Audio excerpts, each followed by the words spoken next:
Hello friends, welcome to our channel. Friends, आज आपण पाहणार आहोत अतिशय महत्त्वाचा विषय, जसा की आईकडील सर्व प्रॉपर्टीमध्ये मुलांना किंवा तिच्या मुलींना हिस्सा मिळतो का. हा सर्वांच्या माइंडमध्ये प्रश्न येतो की आईकडे प्रॉपर्टी आहे, परंतु आईकडील प्रॉपर्टी कोणाला मिळू शकते, मुलींना मिळणार की मुलांना मिळणार. तर पाहूया आपण काय त्यावर उत्तर आहे. तर आईकडील म्हणजेच आईच्या वडिलांची प्रॉपर्टी, म्हणजेच आईच्या माहेरची प्रॉपर्टी.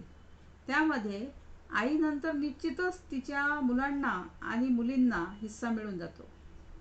परंतु प्रॉपर्टीमध्ये असे काही मूलभूत फरक असतात की अशा अनुषंगाने काही प्रॉपर्टी आईच्या हिश्श्यामध्ये किंवा वाटपामध्येच येत नाही. मग त्या प्रॉपर्टीमध्ये मुलांना आणि मुलींना देखील कोणताही हिस्सा कायद्याने मिळत नाही.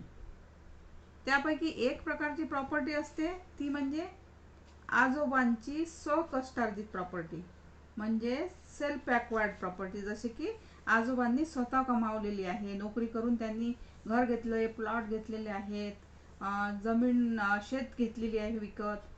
तर अशी स्वकष्टार्जित प्रॉपर्टी आहे. तर अशा प्रॉपर्टीमध्ये जी प्रॉपर्टी आजोबांनी स्वतःच्या कष्टाने त्यांनी स्वतः घेतलेली असते, त्यामध्ये कोणत्याही वारसाला कोणत्याही प्रकारे हिस्सा मिळत नाही.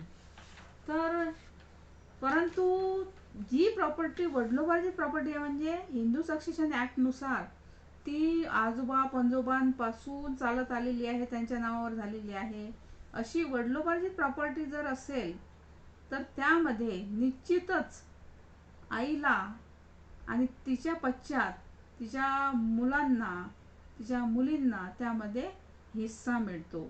तर ही होती अतिशय महत्त्वाची माहिती की आईच्या माहेरची प्रॉपर्टी तिच्या मुलांना मुलींना मिळते का.